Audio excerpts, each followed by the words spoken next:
In my clinic, I often have conversations that start the same way. A gentleman, let's call him John, will sit down with me, maybe he's 68 or 72, and after we've talked about his blood pressure or his joints, he'll lean in a little and his voice will drop. "Doc," he'll say, well, they're just not the same in the bedroom with Margaret anymore. The spark, I think it's just our age." And I look at him, a man full of wisdom and life experience, and I tell him what I'll tell you right now. It's not your age. It's your approach. Think about it. You spent a lifetime mastering your trade, your hobbies, maybe even your golf swing. But when was the last time you truly thought about mastering the art of touch, the most natural, intimate tool you have, your own hands?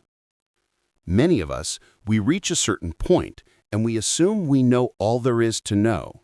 But let me share something that might surprise you. Research tells us that nearly 7 out of 10 women say their partners never quite touch them the right way. That means a majority of men are leaving their partners unsatisfied, often without ever realizing it.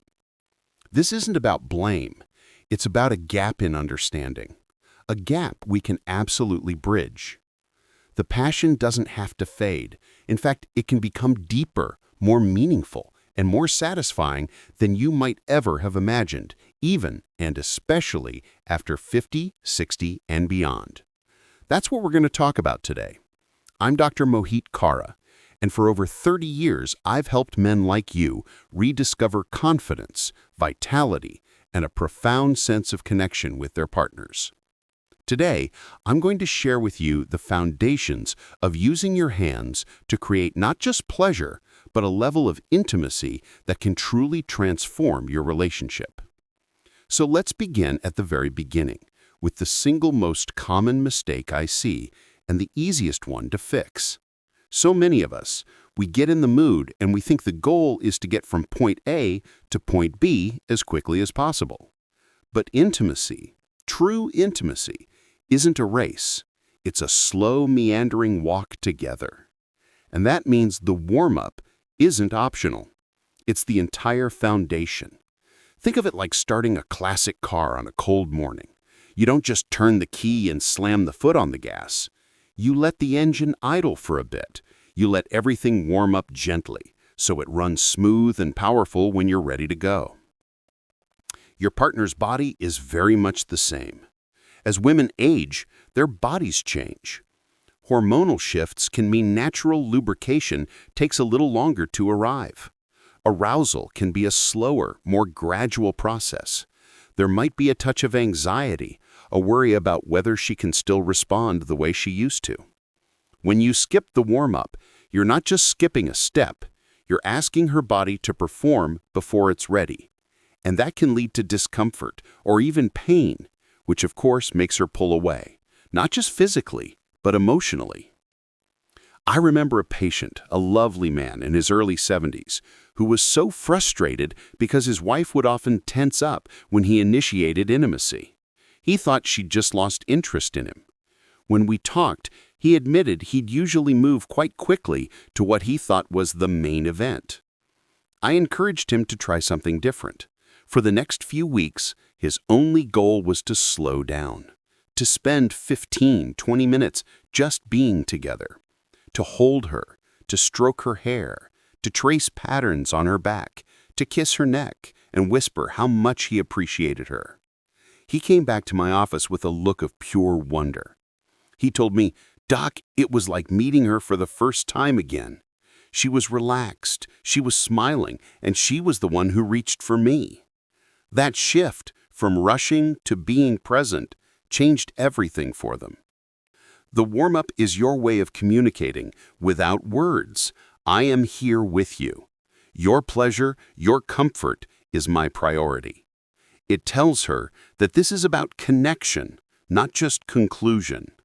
And when she feels that safety, that cherished feeling, her body will begin to open up and respond in ways that will surprise you both.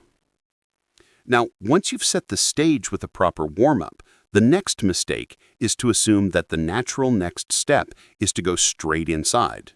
This is such a common thought, that penetration, even with your fingers, is the ultimate goal.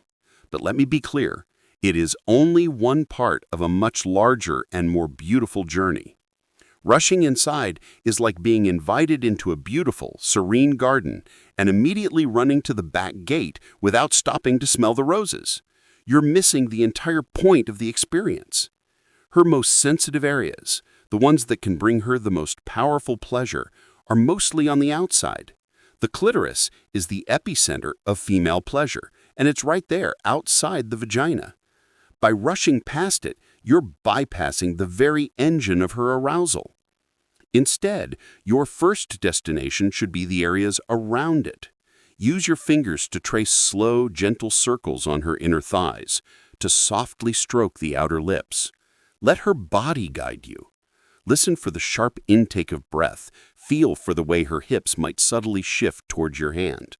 This is a conversation, and you're learning her language. When you take your time here, when you explore and tease and build anticipation, you're doing something profound. You're sending a message that her entire body is a landscape of pleasure, not just a destination. You're building a wave of sensation that when it finally does crest, will be so much more powerful. It's the difference between a flicker and a flame. And this patience, this respect for the journey, is what separates a forgettable moment from an unforgettable one.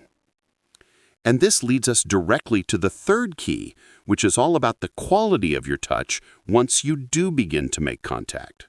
So many men, they think that more pressure, more fingers is better. It's a common misconception, this idea that intensity equals pleasure. But gentlemen, the tissue here is incredibly delicate, filled with sensitive nerve endings. Going in with 2 fingers or pressing too hard right away doesn't signal confidence. It signals that you're not paying attention. The golden rule is this: start with less, always. 1 finger with a touch as gentle as if you were tracing the petal of a flower.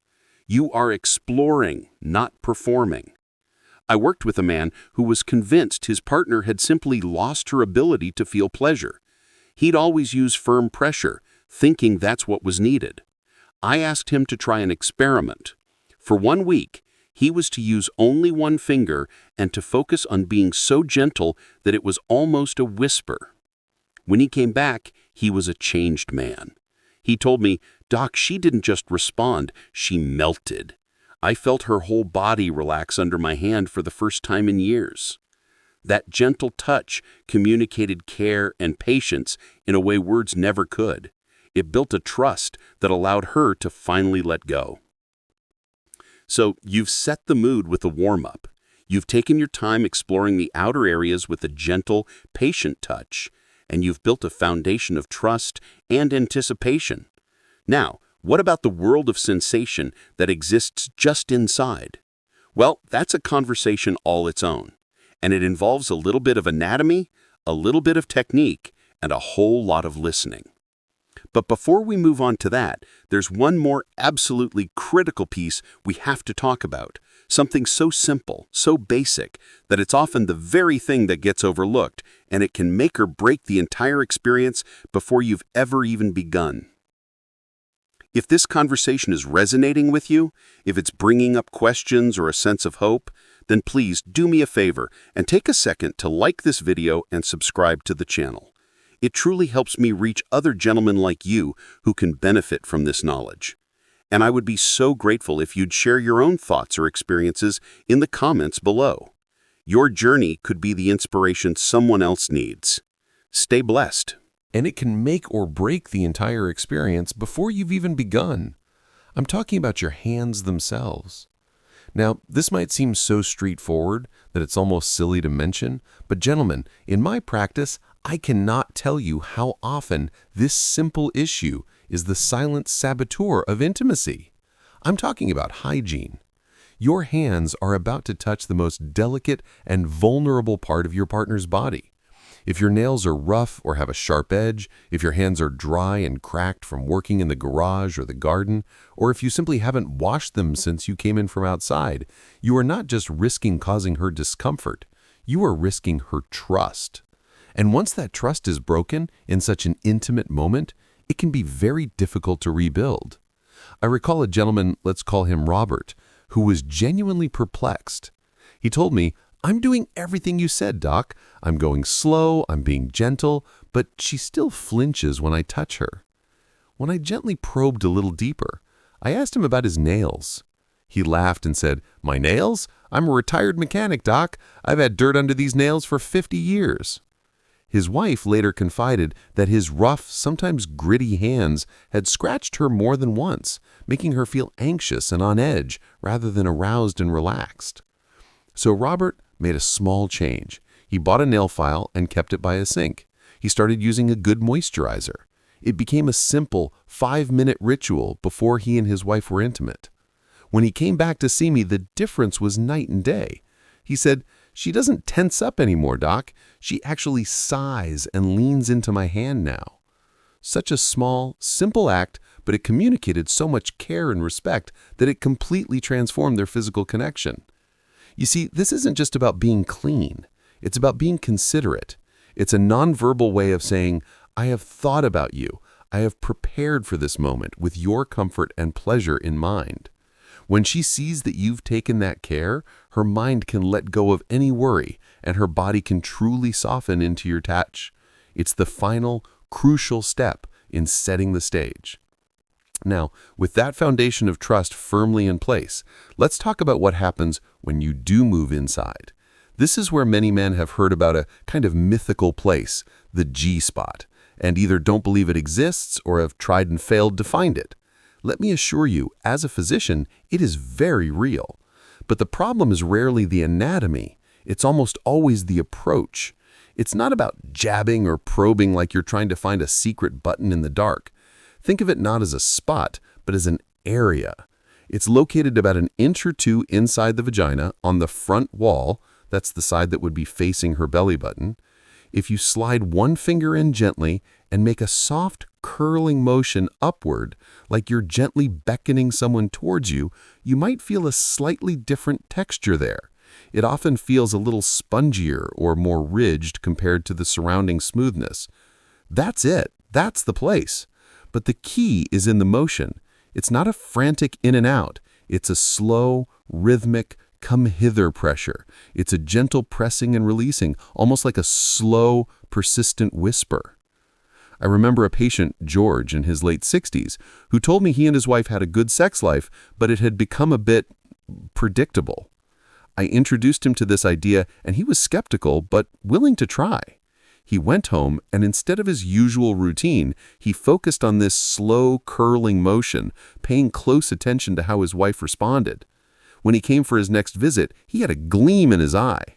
He told me that not only did she experience a level of pleasure that shocked them both, but the act itself felt more connected, more like a shared discovery than a solo performance. By taking the time to learn this one simple technique, he showed her that he was still curious about her, still invested in exploring her pleasure. And that in itself is a powerful aphrodisiac. But here is where we get to the very heart of the matter, the single most important skill that separates a technically proficient touch from a truly transcendent one. You can have the cleanest hands, the most perfect gentle pressure, and know exactly where the G-spot is, but without this, it's all just a mechanical process. I'm talking about listening. And I don't just mean listening to her words, though of course that is important. I mean listening to her entire body. You must become a student of her responses.